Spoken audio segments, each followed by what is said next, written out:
ex-Nazi communication officer reveals the radio logs, describing harassed female prisoners crying for help late autumn 1943.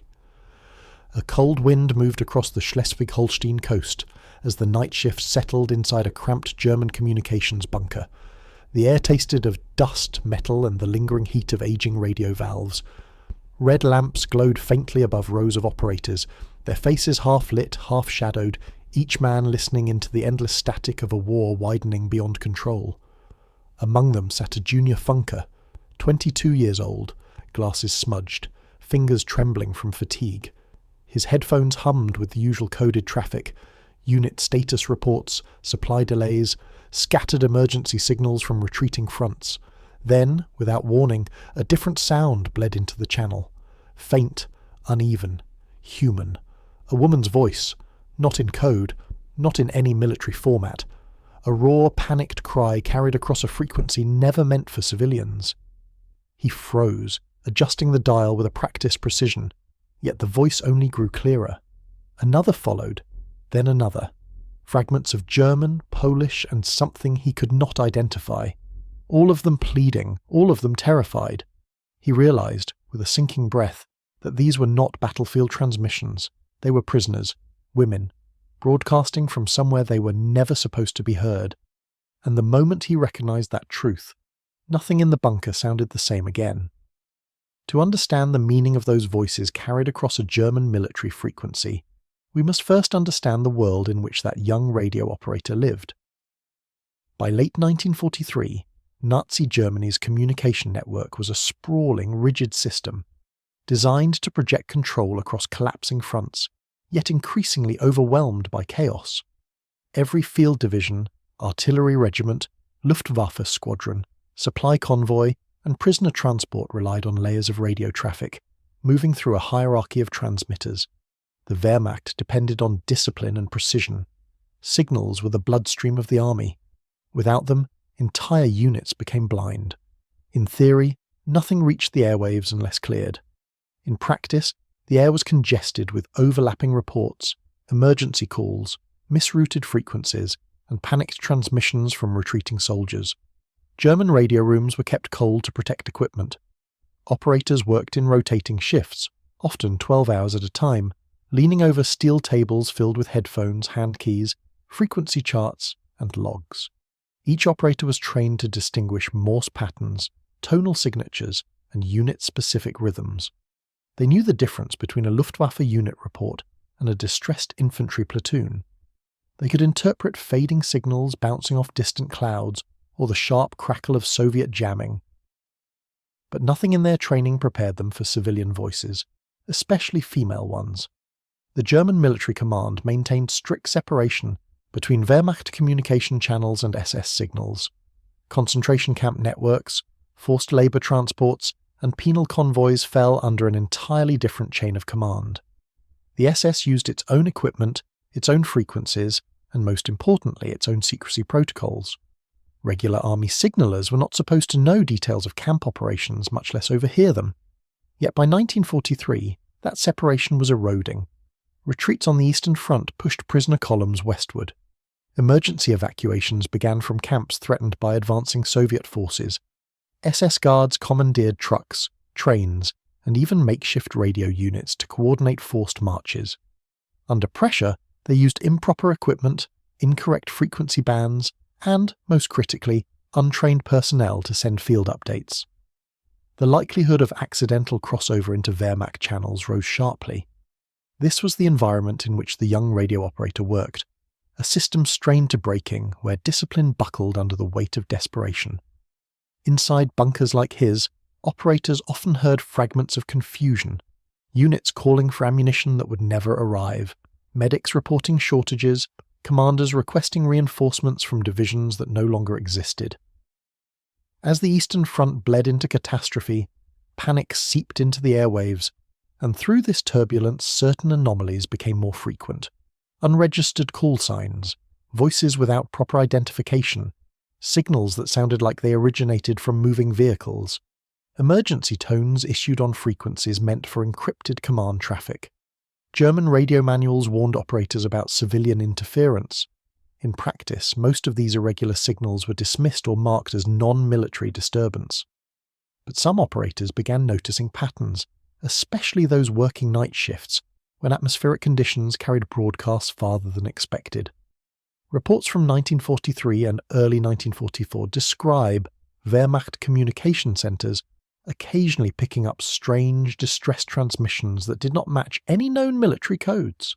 These were often linked to frantic SS movements of forced labour groups in Poland, Ukraine, and Belarus as front lines collapsed. Untrained guards, many of them foreign auxiliaries, often transmitted updates incorrectly, unaware they were bleeding into army-controlled frequencies. That was the backdrop to the night in question. The young Funker, exhausted yet alert, was monitoring standard logistical traffic, fuel updates, train delays, and retreating infantry reports when the static shifted. Atmospheric conditions that night were unusually favourable for long-distance skip propagation. Signals that normally stayed confined to one region travelled hundreds of kilometres across the sky. This atmospheric anomaly, combined with SS evacuation chaos, created a narrow window where a misconfigured transmitter could bleed its signal into Wehrmacht channels. It was in that narrow atmospheric corridor that he heard the first voice. Not coded, not military, not structured. A voice shaking with fear, and because he understood the system better than most, he immediately knew that something had gone terribly wrong. Neither civilians nor prisoners were meant to be anywhere near these frequencies. For such a voice to appear on his headset meant that someone, somewhere, had broken every rule, either through ignorance, desperation, or collapsing command control. It also meant the source of the signal was likely on the move, which made the cries even more alarming. The radio logs from that period, those that survived, show increasing incidents of unidentified civilian signals. Archives reveal brief notes from operators who recorded female voices, pleas, or distress in unknown language. Most were dismissed by superiors, but they formed part of a growing pattern. A pattern that would culminate on the night our operator remembered for the rest of his life. And to trace that moment fully, we must first understand exactly how this communication breakdown deepened in the months leading to that transmission. By mid-1943 and into early 1944, the structure of German control across Eastern Europe was dissolving faster than Berlin could compensate. What had once been a tightly regulated network of prisoner transports, labour columns, and SS-supervised camps became a moving mass of chaos. The approaching Soviet offensives, Operation Bagration, the push through Smolensk, the collapse of Army Group Center, forced the SS to evacuate tens of thousands of prisoners with almost no preparation. In these evacuations, the rules broke down. Prisoners were marched in freezing temperatures, often with minimal food.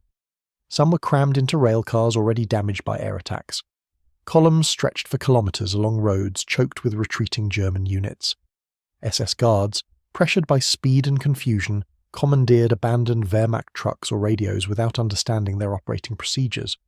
Foreign auxiliaries, including Latvian, Ukrainian and Lithuanian units, frequently lacked standardized training altogether. Communication mistakes multiplied.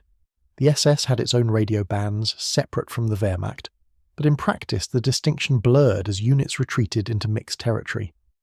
When a prisoner convoy could not reach its designated SS headquarters frequency, guards often scanned for any channel that produced a strong return signal. They transmitted status updates or warnings without checking if the frequency belonged to the army.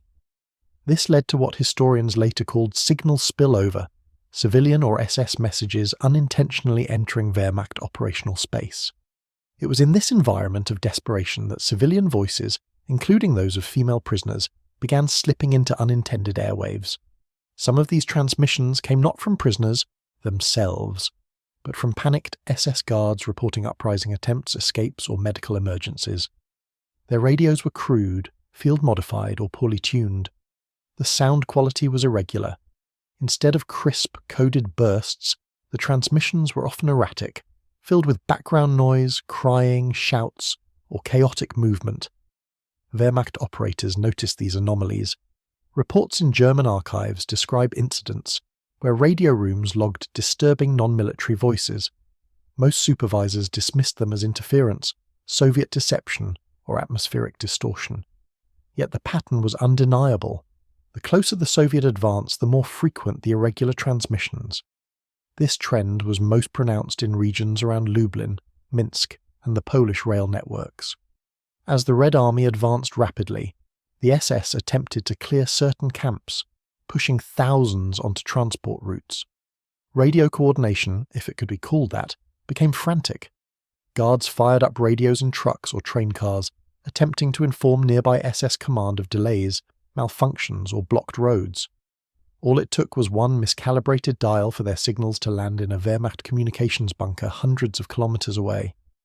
Operators stationed in northern Germany, like the young Funker in Schleswig-Holstein, were often unexpectedly affected. Nighttime atmospheric propagation regularly stretched shortwave signals across vast distances. When combined with retreating SS units transmitting on unstable mobile radios, the result was an unpredictable blend of frequencies, voices, and unintended broadcasts. This is why the voices he heard travelled so far. In his later testimony, corroborated by known atmospheric conditions in late 1943, he recalled the unmistakable echo effect of long-distance skip propagation. Signals arrived slightly delayed, warped by ionospheric reflection, yet the emotional clarity of the voices cut through the distortion. They were not background noise, they were not jamming, they were not Soviet mimicry, they were human pleas carried unintentionally across collapsing military infrastructure. It was not the first time he had heard something unusual. Operators in multiple districts had quietly reported similar incidents months earlier. A log entry from Hamburg noted female crying in background of unidentified SS report. A record from Posen flagged civilian distress tone, uncertain origin, possibly train transport. Another from Königsberg described screaming mixed with non-standard German. These isolated entries, small and easily ignored, painted a broader picture. The SS evacuation system was breaking apart, and fragments of its human suffering were leaking into military frequencies. The young Funker did not know the full context at the time. He did not know about the Lublin evacuations, the forced marches near Minsk, or the chaotic transport delays triggered by Allied bombing of rail lines. He only had what he heard. But hindsight and decades of cross-examined documentation reveals the larger truth. What pierced his headphones that night was not an isolated tragedy. It was part of a systemic collapse, where the machinery of oppression began to malfunction in audible ways, and somewhere amid the confusion of SS field transmissions, prisoner movements, and failing communications discipline, a specific convoy produced the signal he received. A convoy later identified in records as having been caught between advancing Soviet units, blocked rail lines, and panicked SS command. That convoy's distress transmission, misrouted, unstable, and raw, was the one that reached him. To understand how those voices became so clear, we now turn to the perspectives that shape the heart of this story. Inside the German communications network, radio operators were among the few soldiers who experienced the war through sound alone. They did not see the trenches, the marches, or the atrocities, but they heard the panic, the exhaustion, the breaking points of units stretched beyond their limits. Most were young, trained quickly, and placed into long shifts where silence, static, and faint voices determined their understanding of the front. By 1943, many operators had already developed what historians call signal intuition, the ability to identify emotion simply through tonal quality. They knew fear in a soldier's coded burst. They recognized desperation in an officer's clipped command. They could sense retreat in the frantic tapping of Morse. But there was one sound they were never trained to hear: a civilian cry for help. When the young Funker in Schleswig-Holstein first heard the faint female voice, it violated every expectation he held. He removed and reapplied his headphones, recalibrated the dial, double-checked the frequency chart. Nothing changed. The voice remained. He remembered later how he felt a coldness spreading through his chest, not fear of punishment, but shock at encountering something that should not exist on the line. Other operators had similar experiences. Some noted distorted speech, not military, in their logs. Others remembered brief moments where background noise, crying, shouting, or confusion cut into SS transmissions. Yet, because operators were trained to prioritize order and clarity, many forced themselves to ignore anomalies. The Nazi military system discouraged curiosity. The SS punished interference. Still, human instinct overcame training. Operators leaned closer to their receivers, even when they knew they shouldn't. They adjusted the tuning, not because it was required, but because something in the voices demanded recognition. This was the silent moral dilemma buried within the German communications corps. The war entered their ears, but they were forbidden from responding. They could listen, they could record, but they could not act. Their duty was to the signal, not to the suffering behind it. For the young operator who would later speak about what he heard, the voices that night became a permanent emotional imprint. Not because they were unusual, but because they were unmistakably real. And once he heard them clearly, he could never unhear them again. The German military communication system was rigid, but physics never fully obeyed human instruction. Radio waves travelled according to atmospheric conditions, ionospheric reflection, transmitter strength, and terrain, variables that change by the minute. Even the most disciplined network could not prevent bleed-through under certain circumstances. 3 factors made the prisoner distress signals audible on Wehrmacht frequencies.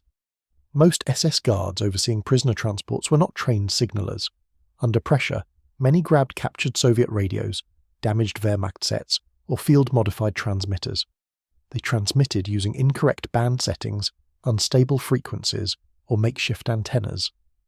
A single degree of misalignment could push their signal into unintended channels. At night, the ionosphere becomes highly reflective. Medium frequency and shortwave signals bounce across huge distances.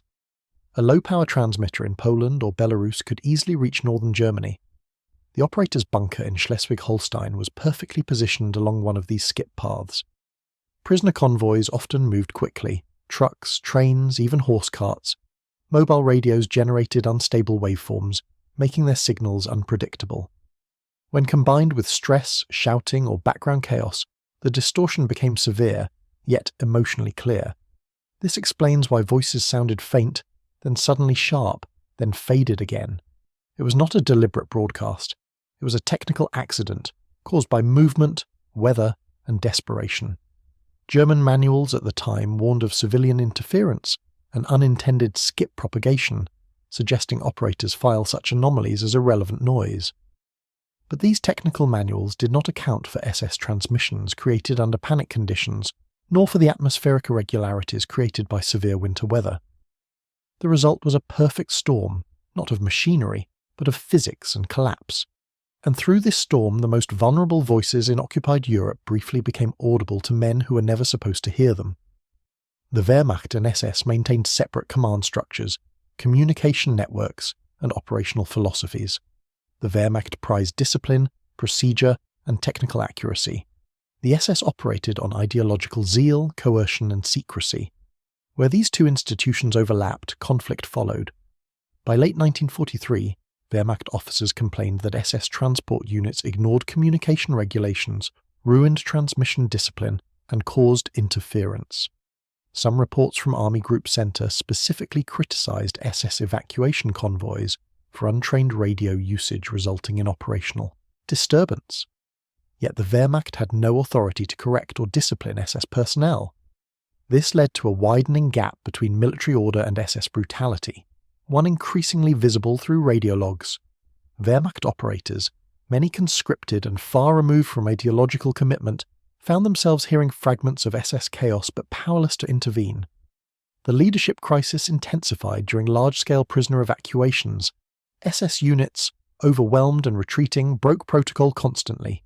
They transmitted half-coherent updates, panicked complaints, or overloaded emergency calls. Sometimes their transmissions carried the sound of prisoners because the guards failed to mute microphones or set proper modulation levels. From a leadership perspective, this was the sound of institutional collapse. To a radio operator, however, it was something far worse, evidence of suffering they could neither verify nor escape. And this tension between order and brutality formed the backdrop for the most disturbing transmission the operator heard that night. To understand the voices that reached the Wehrmacht radio bunker, we must examine what was happening inside the transports themselves. Female prisoners, Jewish women, Polish resistance couriers, Soviet civilians, Roma women, and others were often moved under brutal conditions as camps were evacuated ahead of advancing Soviet armies. Historical records describe these transports not as organized movements, but as chaotic, violent episodes. Women were forced into overcrowded railcars where air was scarce and sanitation non-existent. Those marched on foot endured freezing temperatures, hunger, and exhaustion. SS guards, overwhelmed and unprepared, frequently panicked during ambushes, bombings, or breakdowns. Many transports included makeshift communication devices. Some guards carried old Wehrmacht field radios, others used SS-issue backpack transmitters like the Torn.Few series. These radios had open microphones or push-to-talk switches easily snagged or jammed under stress. If a guard shouted, argued, or struggled with prisoners, the microphone could capture everything behind him. This explains how the background cries of women became audible on unintended frequencies. Witness testimonies from post-war trials confirm similar patterns. Survivors recalled that guards often yelled into radios, frustrated by broken equipment or unreachable command posts. When trucks derailed or trains stalled, prisoners screamed for help, for water, for air. A panicked guard fumbling with a radio could easily broadcast those voices without realizing it. A single poorly tuned transmitter in such circumstances could send fragments into the air, fragments carried far beyond the immediate scene by atmospheric conditions. Thus, what the young operator heard was not an impossible anomaly.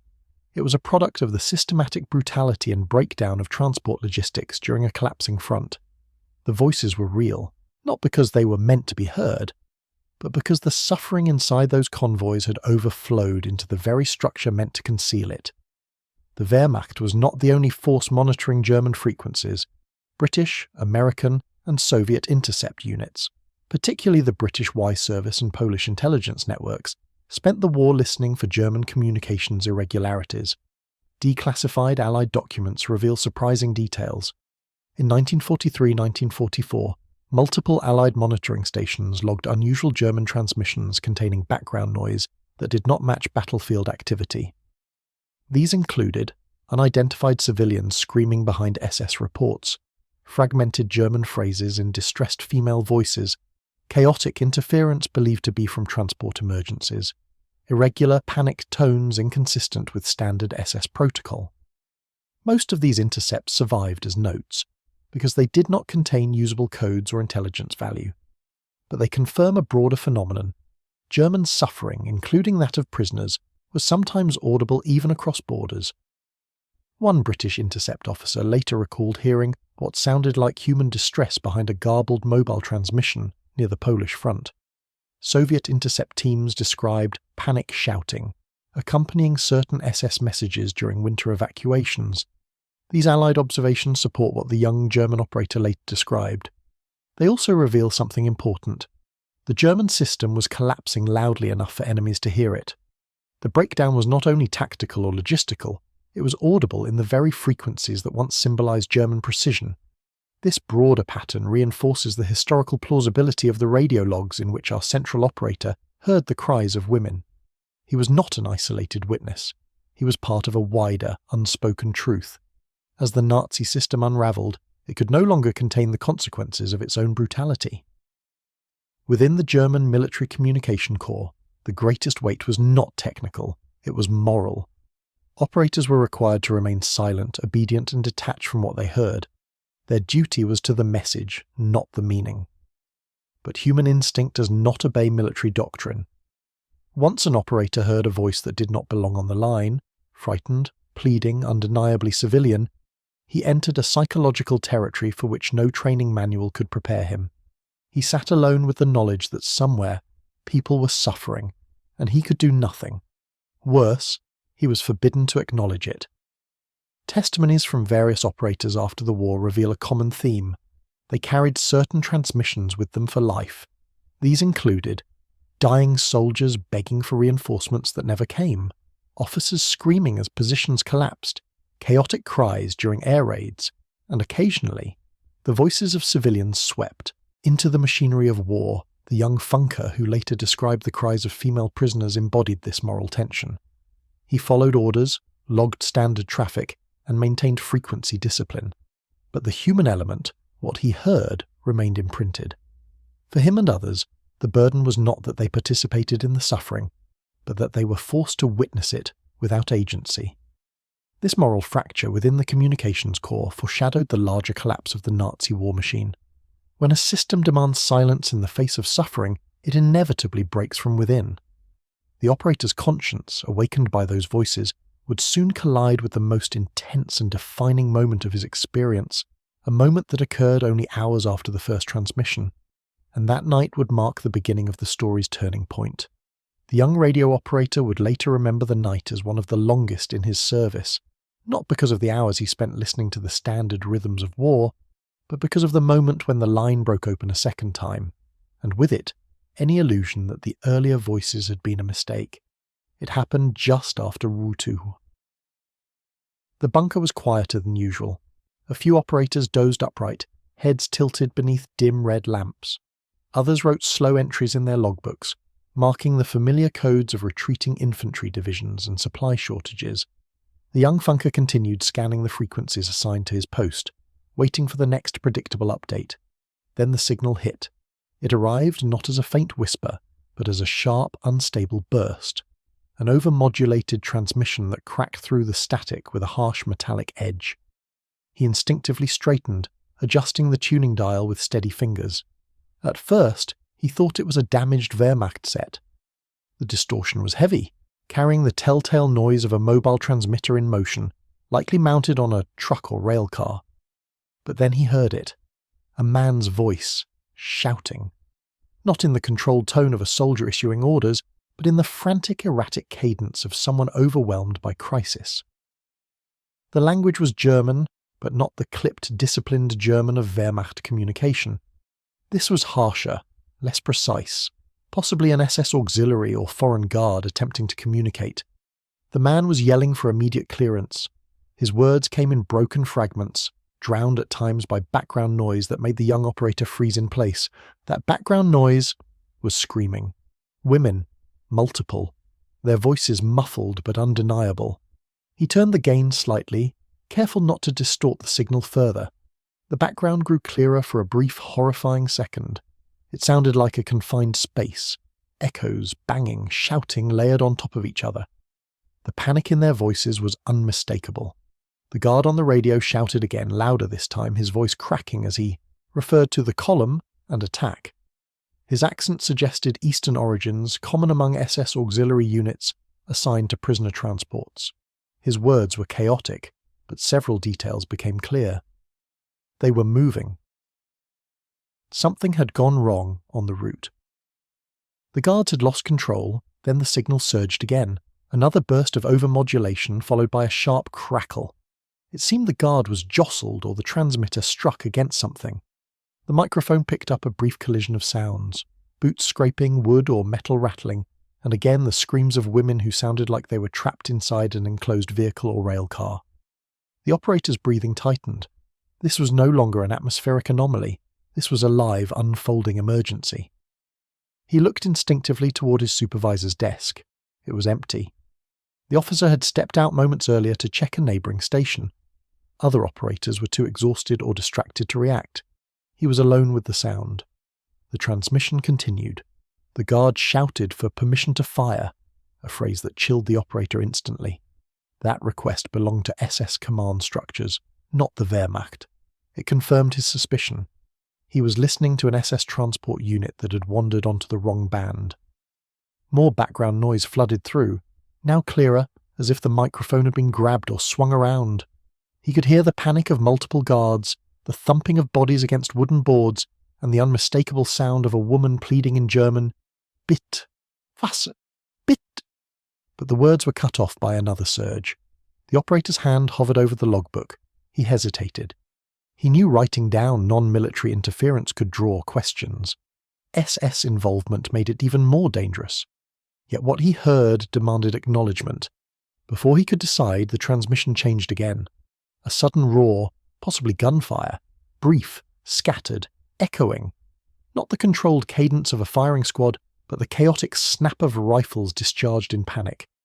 The guard yelled something unintelligible, followed by the sounds of movement, running, and a violent scraping against the transmitter. The background screaming intensified, then abruptly dipped, as if the microphone had been covered.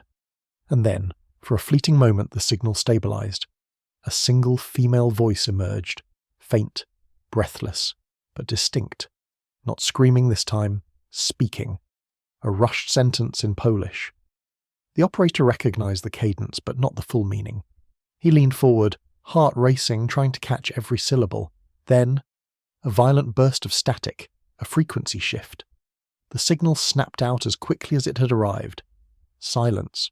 The operator sat frozen, still gripping the dial. The air in the bunker felt heavier than before.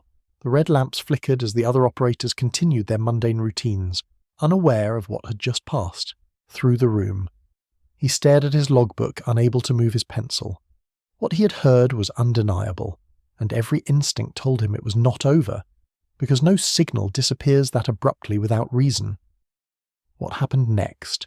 The return of the signal, the final moments of that transport, and the entry that would eventually be documented would become the defining moment of his wartime memory.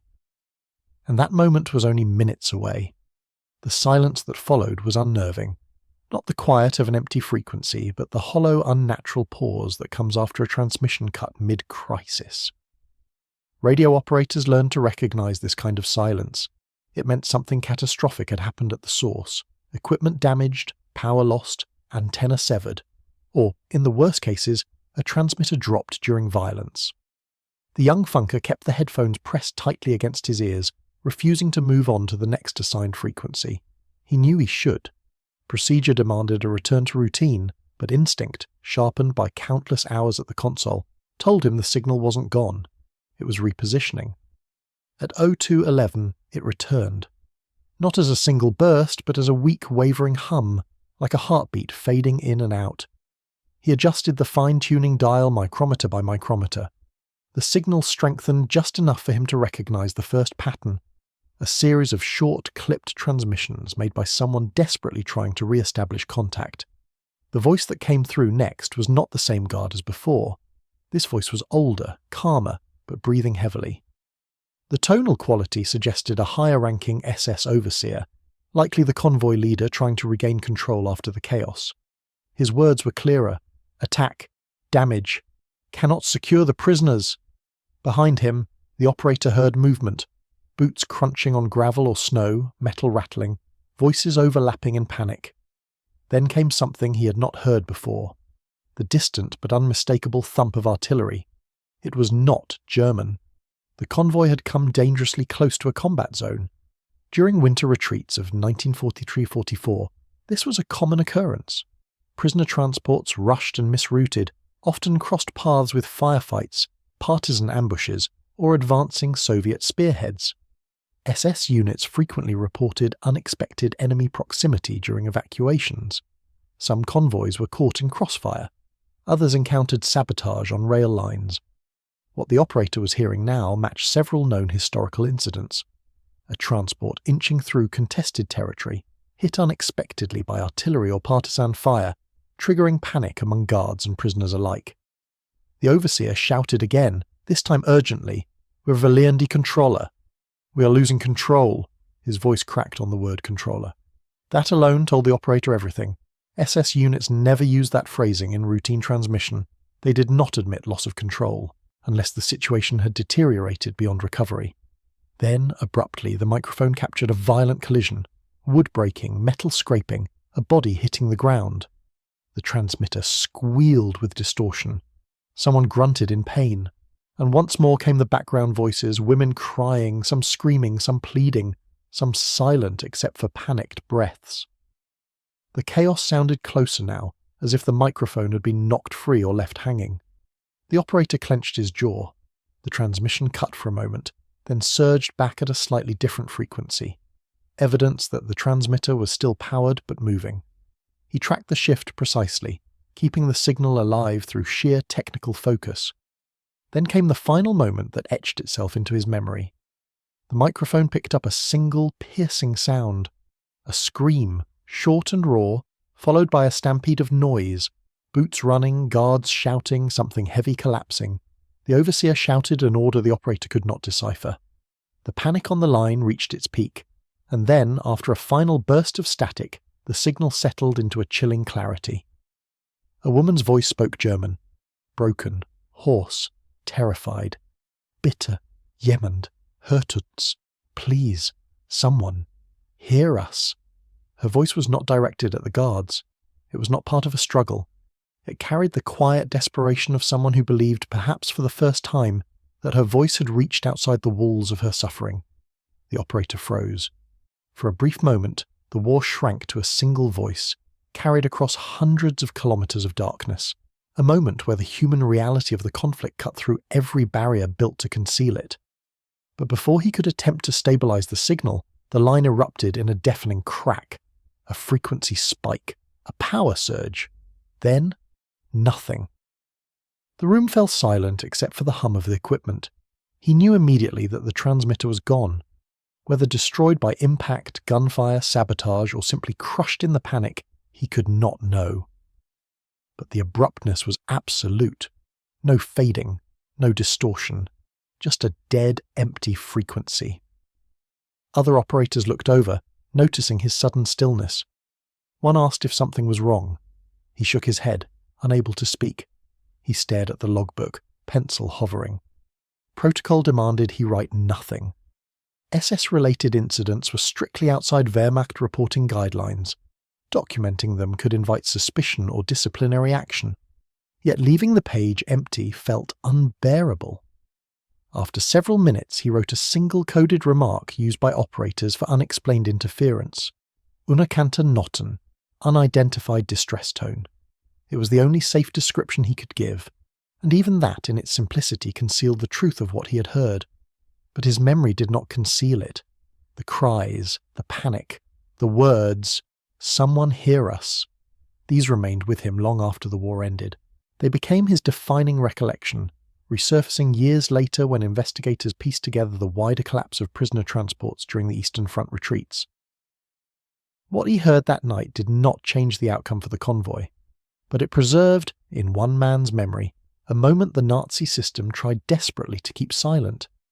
And from that memory comes the aftermath of this story, where the echoes of those voices reappeared in the final months and years after the war. When the signal vanished from the operator's headset, the war around him continued with mechanical indifference.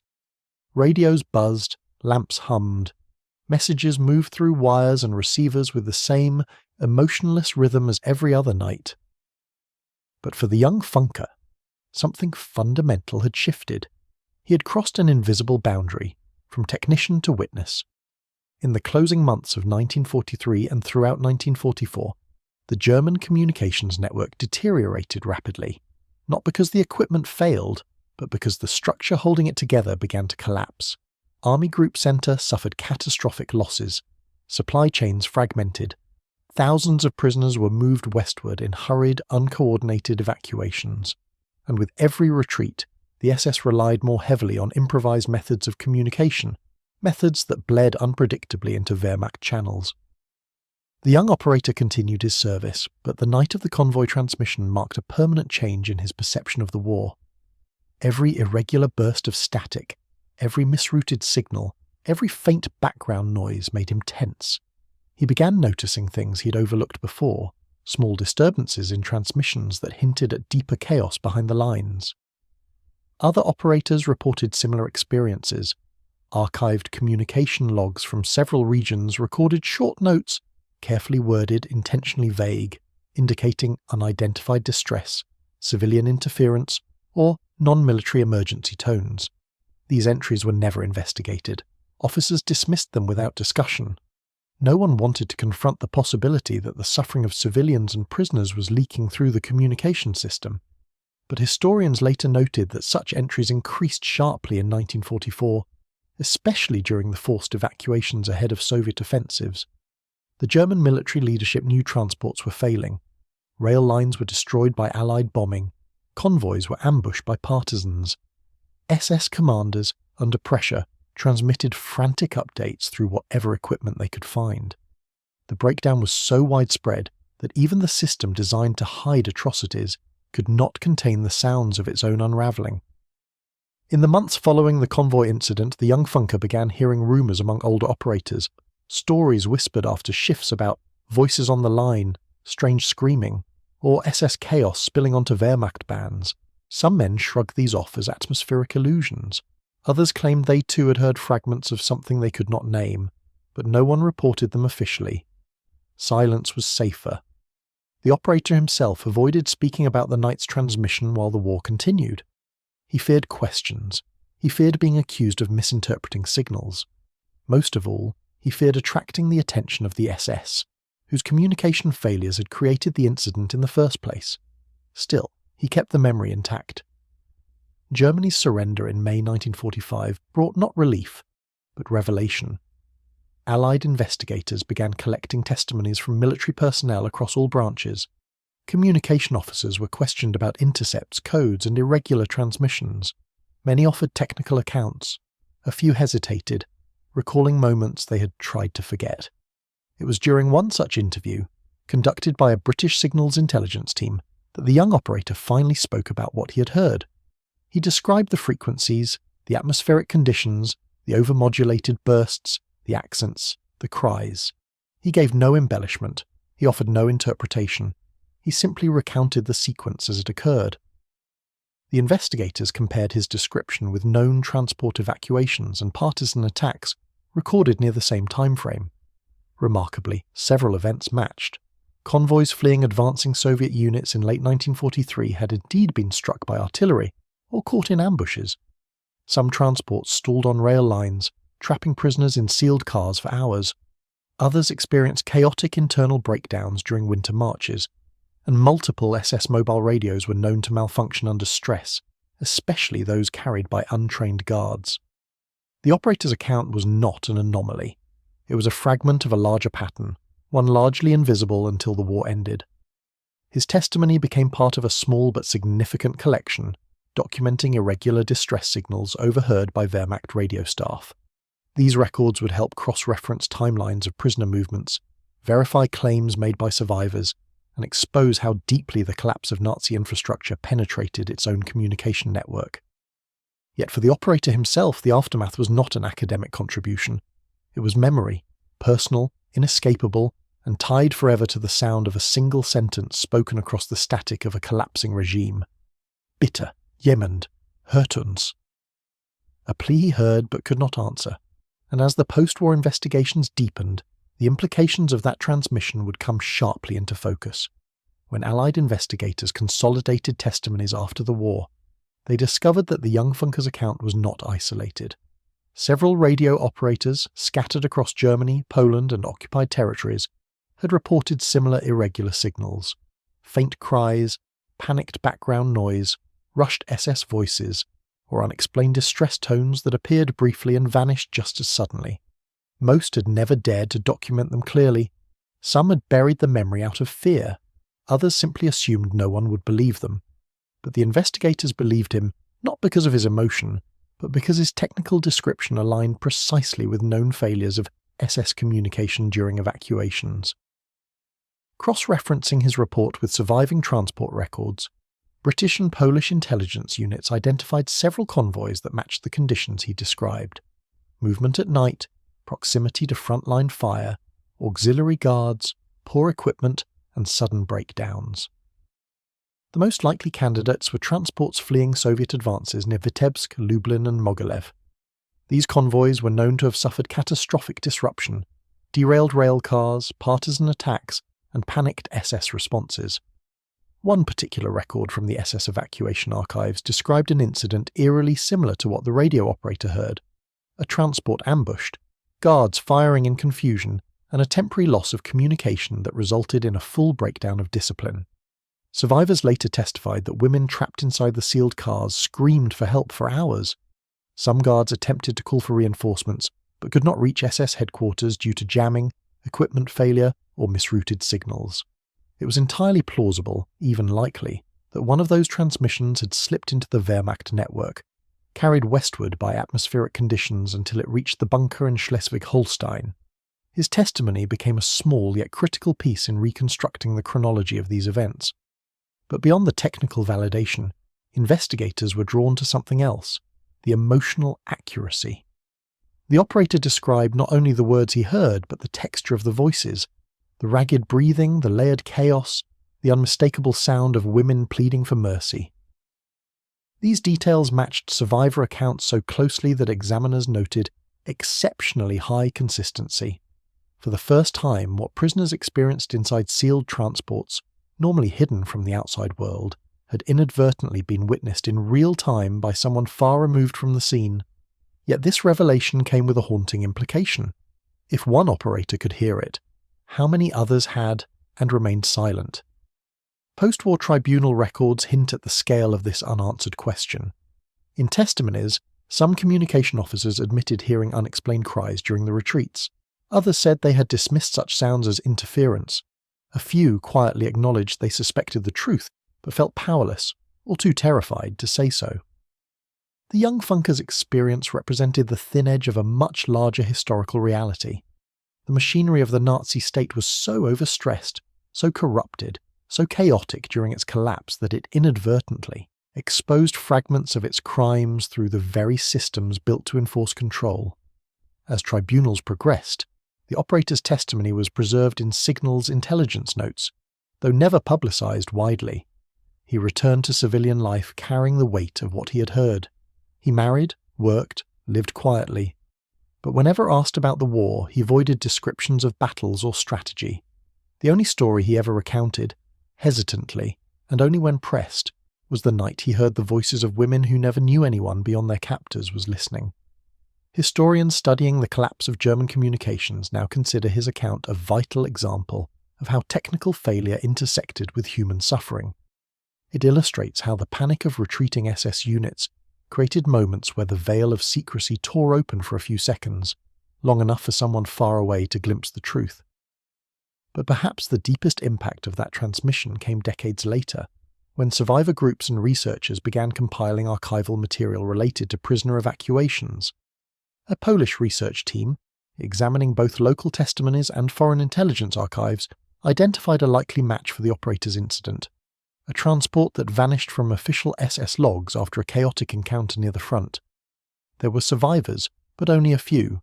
Their accounts, recorded long after the war, described the same screaming, the same panic, the same nightmarish confusion. And in those narratives, one detail recurred. During the chaos, someone believed they heard a faint voice responding from outside the car, a sound they could not explain. It may have been imagination. It may have been hope. Or it may have been the moment their desperate pleas crossed the sky and reached a German bunker hundreds of kilometers away. The operator never learned what happened to the transport, but he never forgot the sentence that lingered on the frequency, the last human words before the silence. Jemand hört uns. Someone hears us. And in the historical record, that moment stands as the echo of a tragedy that refused to stay hidden. History often remembers wars through maps, strategies, and the movement of armies. But some of the most revealing truths emerge not from grand battles, but from small, accidental moments, fragments of human suffering carried across wires, heard only by those who never expected to hear them. The young operator's experience reminds us of a simple but profound reality. In a system built on silence, even a single unfiltered voice becomes an act of truth.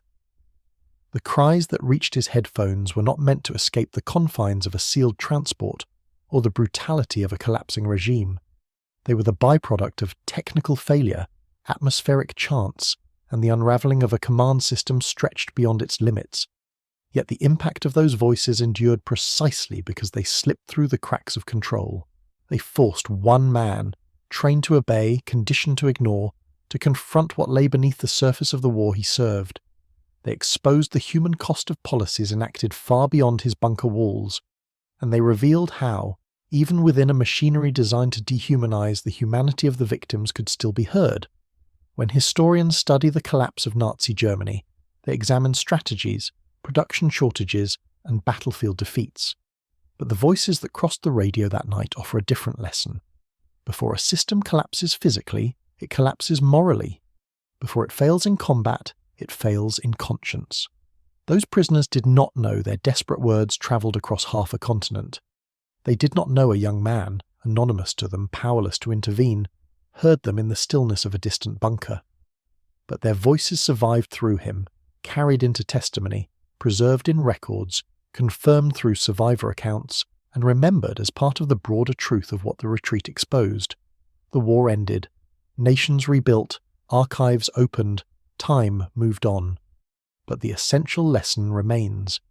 Even in the darkest machinery of conflict, a single human voice, fearful, pleading, fragile, can pierce through walls, wires, and silence. And once heard, it can never truly be forgotten.